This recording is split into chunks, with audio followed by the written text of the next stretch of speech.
of London and properly episode 1 of testing a bunch of new cars to replace the Audi A1. And this is where it all began, at Watford Audi, where Sanj, head salesman here, sold me the Audi A1, and then I took it back to him 6 hours later, all blacked out, and he totally fell in love with it. And I've known Sanj for many years, and today he has sorted me out with probably the first realistic replacement to the Audi A1, and it is a brand new 2016 Audi S3.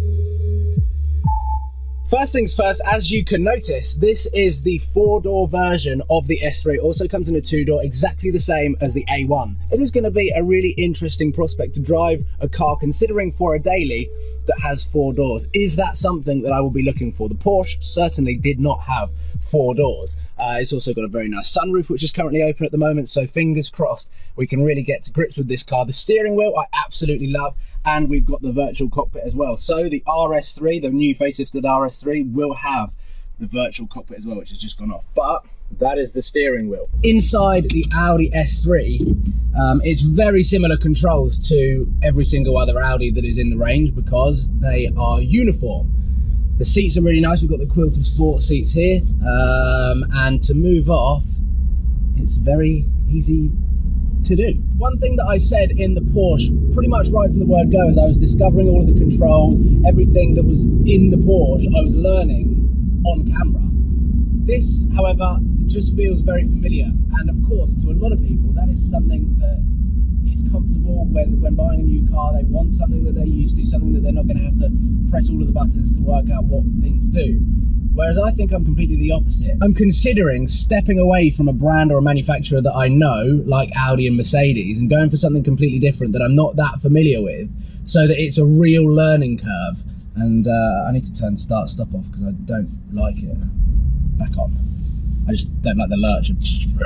Inside the car, it already feels so much more spacious than my A1. If I was to compare the A3 and the A1, you kind of look at them and go, okay, they're quite similar, but actually being in this car and looking at those back seats compared to my A1, they are vastly bigger.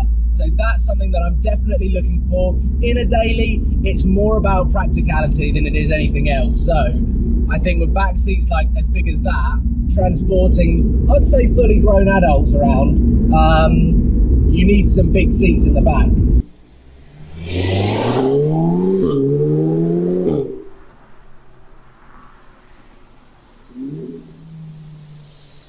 This is definitely a lot punchier than my A1. This is about 40% throttle, a lovely fart from the upshift exhaust, and I'm in manual. I have no idea what sort of drive select we're using at the moment. I can imagine, oh, we're in dynamic. Excellent. Let's go into manual.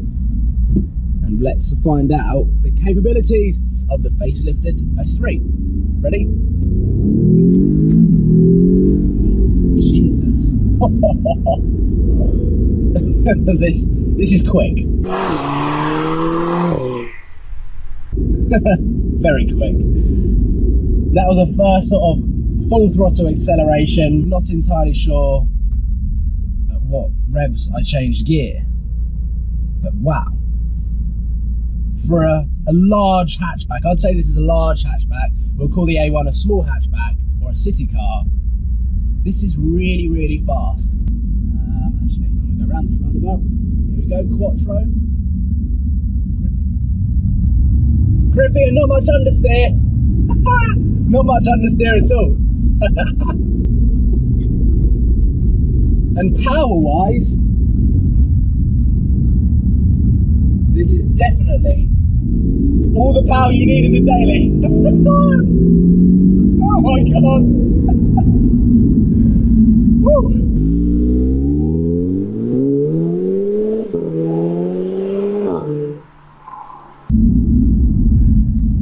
The performance on this car is definitely impressive. Okay, I've kind of realised I was getting a bit ahead of myself and doing a doing a test on its performance capabilities whilst trying to talk about what it's like as a daily. However, Now I have put the car in comfort mode using the drive select. I've got comfort, auto, dynamic, individual, efficiency. Oh, efficiency. I had that in my A1 as well. But in the A1 I had efficiency, auto and dynamic. So the drive select has obviously become a lot more intelligent in these cars. And I'm driving around in comfort mode now. Obviously that softens the suspension a little bit, lightens up the steering. I assume the valves on the exhaust system aren't as prominent as they have been.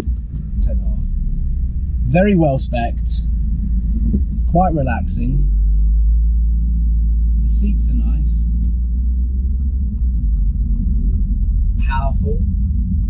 Space.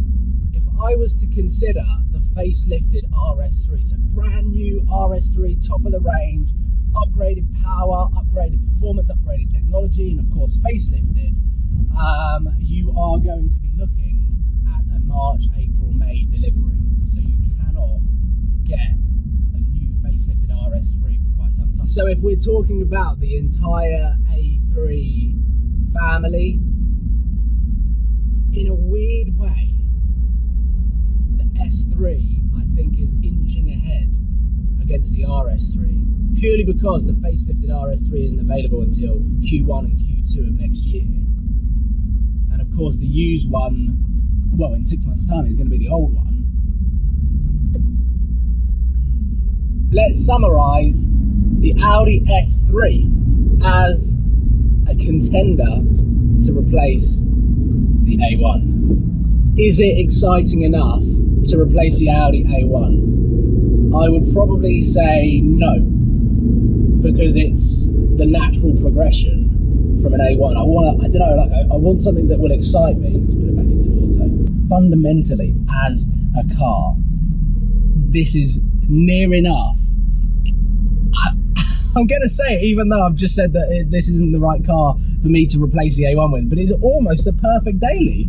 It is almost a perfect daily. It's just because if I was moving from an A-Class Mercedes, or if I was moving from a 1 Series BMW, this would definitely be up there as one of the cars that I would want to change to, because the technology, the way this car is built, how this car performs, how this car handles, and how it sounds, it's wicked. It is really, really good fun. I'm actually going to, come on, I want to put it back into comfort mode. It is tons and tons of fun, loads of space, a lot of power.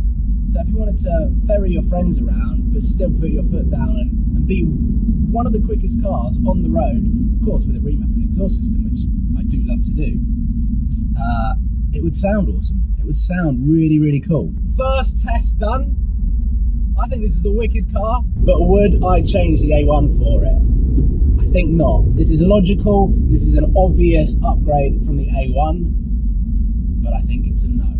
So make sure that you tune in for the next episode of, there's no real name for this series, but anyway, the next car that I'm going to test to be the replacement to the Audi A1 is coming very soon, so make sure that you give this a thumbs up and subscribe if you haven't already, and put your suggestions or your comments or your opinions on the S3 in the comment box below. I look forward to checking them all out, seeing if you've got any other suggestions on what cars you want to see me test next.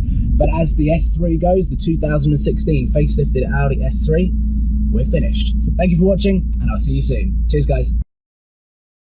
This button, I was told about this button, I've just pressed it, and it's an experience. So I wanted to put it on camera. This button is called Sports Response, and is in the same sort of league